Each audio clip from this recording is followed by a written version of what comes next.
안녕하세요. 좋은 생각 황병준입니다. 오늘 이렇게 영상을 키는 이유는 개인적으로 자전거, 사이클은 배우고 타세요라고 얘기를 하고 있습니다. 근데 이제 개인적으로 뭐 선수 출신도 아니고 동호인 출신이고, 근데 어떤 분들은 이제 왜 강습을 하느냐 뭐 이런 분도 있겠지만, 개인적으로 뭐 예를 들어서 축구에서 손흥민 선수가 제일 잘, 우리나라에서는 뭐 레전드죠. 근데 손흥민 선수한테 축구를 배울 수 있느냐? 그렇진 않아요. 축구 같은 경우는 손흥민 선수가 강습을 하는 경우도 있고, 동네에서 작게 하는 경우가 있고, 각각의 이제 다 어떤 레벨이 있다고 봅니다. 그 손흥민 선수한테 배운다면 돈을, 어마어마한 돈을 내겠죠. 그리고 골프 쪽에서는, 제가 골프는 잘 모르지만 뭐 거의 동년배에 가까운 뭐 박세리 선수는 제가 알고 있지만, 박세리 선수한테 골프를 배운다, 많은 돈을 내겠죠. 그렇다고 박세리 선수한테 배워서 잘하느냐? 잘할 수도 있고 못할 수도 있고. 그러니까 제가 볼 때 관점은, 얘기할 때는 잘하는, 자기가 원하는 수준에서 배우는 게 맞다는 거예요. 가르치는 사람들이 물론 기본적인 성향이라든지 성격 이런 것도 있겠지만, 스킬이나 이런 것도 있지만, 각각 내가 원하는, 추구하는 그 레벨에 맞는 그런 사람한테 배우는 게 좋다라고 생각을 합니다. 단순하게 이제 최근에 제가 비유를 하는 게, 일반 동네에서 자전거 탈 때는 그냥 동네에서 운전하고 다니는 것 같으니까 면허증을 따면 그걸로 됐다라고 보는데, F1이라는 속도를 내는 경기장에 진입을 하려고 한다면 그래도 그 안에서 하는 룰은 배워야 된다고 생각을 하거든요. 지금 이제 사이클 같은 경우는 그 룰을 F1 경기와 비슷한 속도를 내다 보니까, 굉장히 빠르게 타는 스포츠다 보니까, 그 빨라지면서의 속도가 올라가면서의 위험 요소가 되게 많다고 생각을 하거든요. 그 위험 요소가 많아지는데, 나는 그냥 동네에서 다니는 차 끌고 다니는 형태로 다니다 보면 내가 다칠 수도 있지만, 내가 다른 사람을 다치거나 사망에 이르게끔 할 수 있습니다. 사이클이라는 자체는 해외 뚜르드 프랑스나 아니면 지로 디 이탈리아, 뭐 부엘타 이런 데를 봐도 그 잘 타는 선수들도 한순간에 넘어져서 다칩니다. 어떤 분들은 그 얘기를 하죠. 너도 넘어지면서 누구를 가르치느냐 이렇게 얘기하지만, 해외 유명 선수들도 넘어지고 다칩니다. 단지 이게 있어요. 배우고 조금이라도 자기가 안장 위에서 컨트롤을 하려고 하는 능력치를 키우다 보면, 넘어진다고 했을 때 그나마 조금 부상을 그 악한 상황보다 조금 덜 하다는 거죠.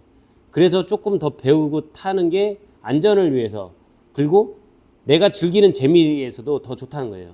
내가 조금 더 안전하면 더 재미나게 탈 수가 있습니다. 근데 보면 위험하니까 난 안 할 거야 이런 개념들도 있지만, 난 그냥 천천히 갈 거야. 하지만 그룹 라이딩을 하면서부터는 그냥 진짜 F1 경기장의 안에서 레이스를 하기 시작한다고 보시면 돼요. 난 아닌데 라고 할 수도 있겠지만 절대 그렇지 않습니다.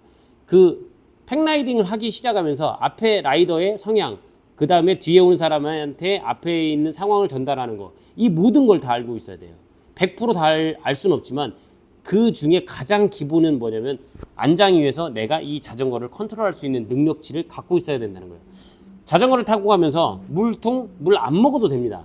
안 먹어도 되는데 왜 물을 먹어야 되느냐? 물을 먹을 수 있는 만큼의 컨트롤 능력이 갖고 있다는 거예요. 그 컨트롤 능력이 있고 없고 차이가 굉장히 크다는 거예요. 본인은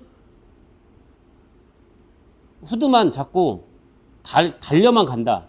그러면 뭐가 문제가 되냐면, 돌발 상황이 터지면 내가 경직이 돼서 뒤에 앞에 상황을 전달을 못합니다. 그러면 그 뒤에 있는 사람은 굉장히 큰 데미지를 입어요.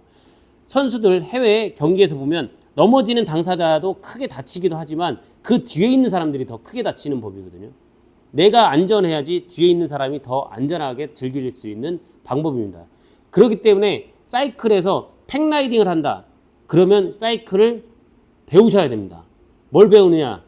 팩라이딩 하는 그런 것도 배워야 되긴 하겠지만, 그 이전에 자기 자신이 여기 안장에 앉아서 컨트롤할 수 있는 능력을 배우셔야 돼요. 어디 가서든 배우세요. 진짜 뭐 레전드급 올림픽 메달리스트한테 가서 배우시든지, 아니면 동호회에 있는 사람한테 배우든지, 그냥 타려고 하지 마세요. 배우고 안전하게 타려고 하셔야지 더욱 즐겁고 재미날 수 있어요. 그래야지만 안전하게 탈 수 있는 거예요. 그게 아니면 진짜 한강의 자전거 도로가 그래서 위험한 겁니다. 저도 이제 이렇게 가끔 가다가 팩을 추월하거나 이렇게 볼 때 보면 가끔 가다가 위험하게 타는데 라는 사람들이 있습니다. 물론 그 사람들이 저를 보고도 그럴 수도 있겠지만 기본적으로 안장에 앉아서 이 내가 타고 있는 자전거를 컨트롤할 수 있는 능력은 있어야 된다고 생각을 합니다.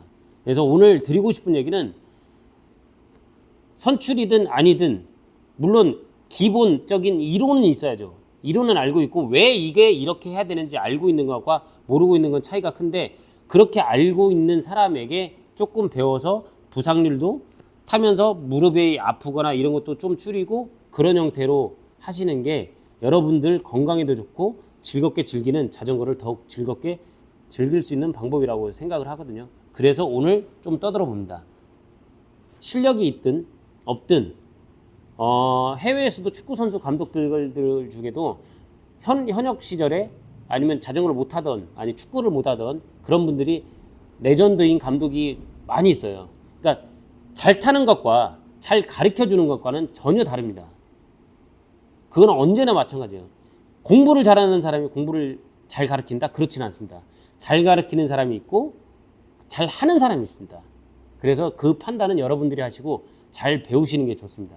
나는 그냥 뭐 괜찮은데 할 수도 있지만 결국 그러다 크게 다칠 수도 있고 안 다치면 다행이죠. 안 다치면 다행이고 기본에 대해서 안전에 대한 기본에 대해서는 좀 알고 자전거를 사이클을 팩라이딩을 한다면 그런 형태로 조금 배우셨으면 하는 생각이 들어서 오늘 뭐 어찌 보면 쓸데없는 얘기일 수도 있지만 그런 주변에 항상 하는 얘기라 좀 안전하게 타시는 걸 추천해 드리기 위해서 잠깐 이런 얘기를 떠들어 봤습니다.